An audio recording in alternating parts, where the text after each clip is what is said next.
The Sellsword is a high damage, semi-durable, semi-squishy sword unit that can deal pretty crazy damage when used correctly.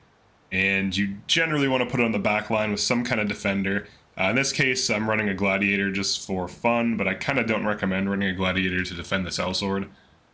But aside from that, it is a 6 stamina infantry with lower mobility, and its leader effect is recover HP and stamina faster when garrisoned, which is decent if you want to have the Sellsword hold a position and be the party leader. So that's not terrible. Now the skills are really where this thing pops off. Now, you don't need to have a ton of skills to be good. You just need like 1 or 2 really good skills. And this class has quite a few. So the first skill, Heavy Slash, 150% physical potency, attack a single enemy. All right, so the way physical potency works is it's a multiplier. So 150 means 1.5 times. So in the damage calculation, it multiplies the final damage. So it looks at your like attack, your like total damage, the enemy's defense, and then it adds it multiplies physical potency divided by 100. So in this case, it's 1.5. So physical potency 100, that's a 1 modifier. It's just base damage. Physical potency 50, that is a 50% damage multiplier. So it reduces damage. So this just hits really hard. It just takes your attack damage and it just gives you 50% damage increase. This is typically really good at like one-shotting things. But that's not even like the best thing. Killing Chain. Physical potency 100, hit rate 100. Attack a single enemy, grants the user +1 AP if the target is defeated. So just like Assaulting Lance on Knight, this class has a recursive attack, or in other words, an attack that can kind of feed itself and continue to like loop. Like it can just loop through kills until it hits either a dead end, like a thing it can't kill, or it's just out of things to kill.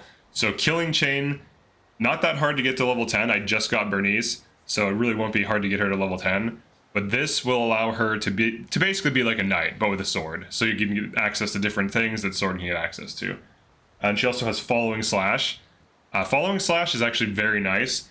It's basically like the same thing as Killing Chain, except it just resets when you hit. So activates after an ally is hit by an attack. It has 90% hit rate. So the hit rate is slightly lower, not too much lower. It's still accurate enough that it usually will hit. And you get your passive point back if it hits. So you have 2 attacks that can allow for chains and combos.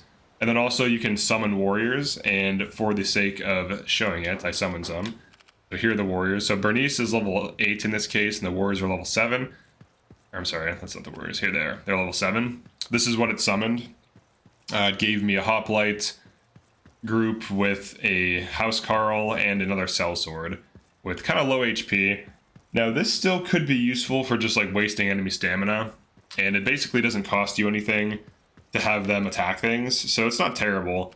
And it does have, you know, some damage, some tanking. It doesn't really have healing or magic or anything huge like that, but it's still a green unit that'll just kind of like generically push, and it can help with like barricades, for example. So that's what I'm using it right now.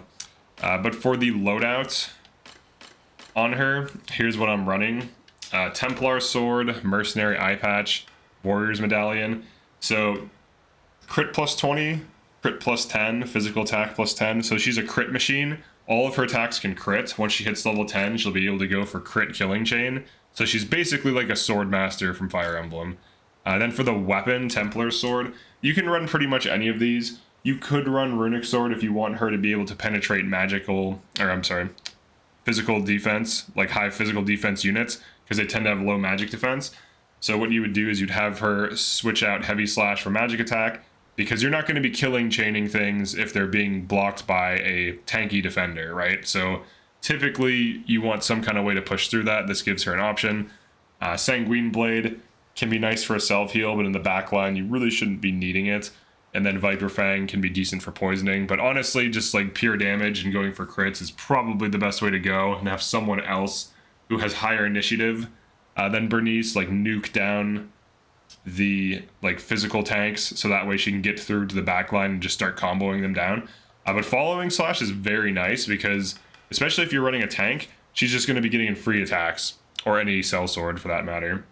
So pretty good class. It's basically a lower mobility knight, but it doesn't have that many weaknesses because it's just a sword infantry. So it basically has few weaknesses.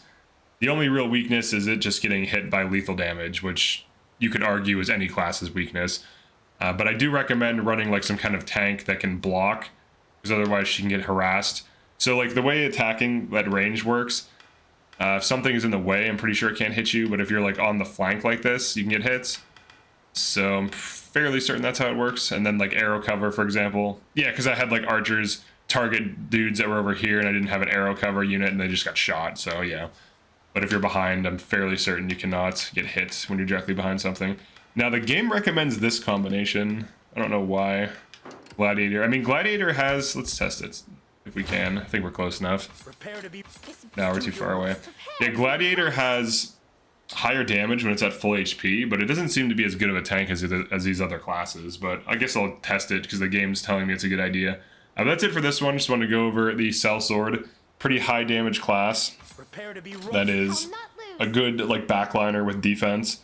Just make sure it does have lower initiative, so you can typically either initiative boost or run like a faster thing that can get through a tank.